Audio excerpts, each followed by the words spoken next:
Hoy es un día histórico para el movimiento pro vida, ya que la Corte Suprema de los Estados Unidos revirtió dos fallos muy importantes que legalizaban el acceso al aborto en todo el país.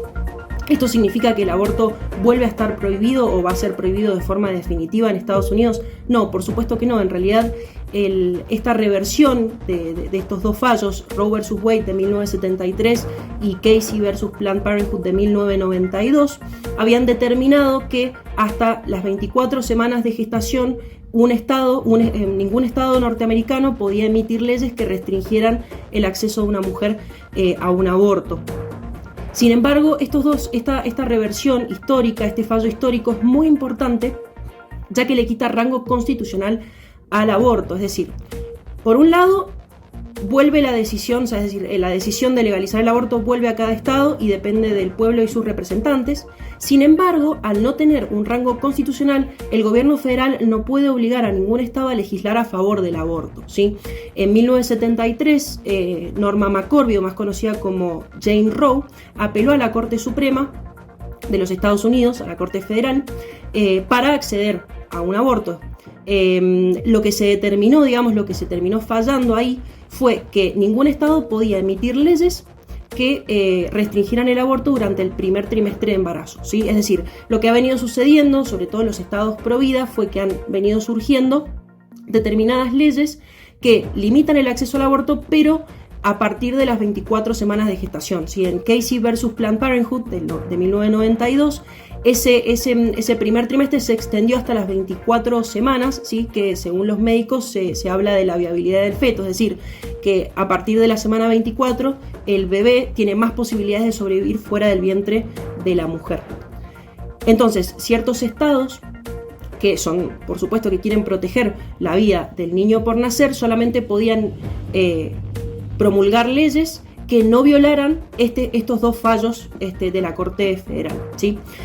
Lo que se alegó en su momento con Roe vs. Wade era que el derecho de una mujer a abortar formaba parte de lo que se llama la cláusula del debido proceso, ¿sí? Es decir, que hay determinados derechos fundamentales que el Estado no puede regular, no puede intervenir ni limitar de ninguna manera, ¿sí? Son los derechos a la vida, a la propiedad y a la libertad. Y ustedes me dirán, bueno, pero ¿y entonces qué pasa con la vida de ese niño, digamos, que está en el vientre de su madre? Bueno, ellos determinaron de alguna manera que correspondía esa decisión, formaba parte del fuero íntimo de la mujer y que solamente era una decisión que podía tomar la mujer, que solamente ella podía tomarla y su médico, digamos, el médico que la estaba atendiendo en ese momento, y alegaron que de alguna manera el derecho al aborto estaba protegido por la enmienda número 14 de la Constitución, que habla del derecho a la privacidad, cuando en realidad originalmente ese derecho a la privacidad estaba destinado, o hablaba en realidad, es primero muy limitado, y habla en realidad de lo que se llama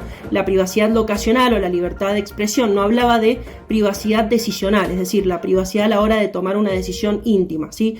Que no tenga, digamos, ninguna repercusión a nivel público, es decir, que no afecte, digamos, de forma directa al Estado. Este derecho a la privacidad fue evidentemente puesto en duda con una legislación en 2018 del estado de Mississippi, que fue en realidad justamente a partir de esta ley que se llama ley gestacional, que en realidad limitaba el aborto hasta la semana, a partir de la semana número 15, generó un problema constitucional porque justamente, ¿qué es lo que sucedía? Se ponía en entredicho con estos dos fallos constitucionales, Roe vs. Wade y Casey vs. Planned Parenthood, que determinaban que no se podían poner restricciones hasta la semana 24. Bien, ¿qué es lo que sucedió?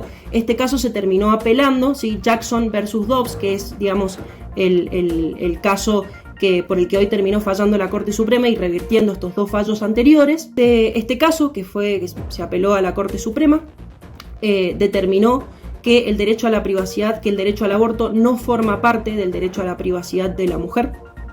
Y entonces, al eliminarse estos dos fallos, vuelve, como dije al principio, la decisión de restringir o legalizar o codificar el aborto a cada uno de los estados, ¿sí?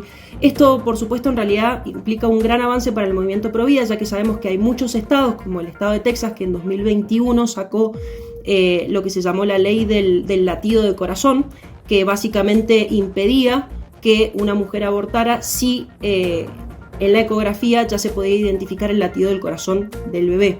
Entonces, muchos estados lo que van a poder realizar a partir de la reversión de estos dos fallos es prohibir de forma total el aborto. Por supuesto que van a haber estados como el estado de Nueva York o California que probablemente vayan a legislar a favor del aborto, pero obviamente este fallo le da un gran embate, digamos, un gran empuje al movimiento pro vida para crecer y de alguna manera tener muchísima más voz en la política norteamericana y en la legislación.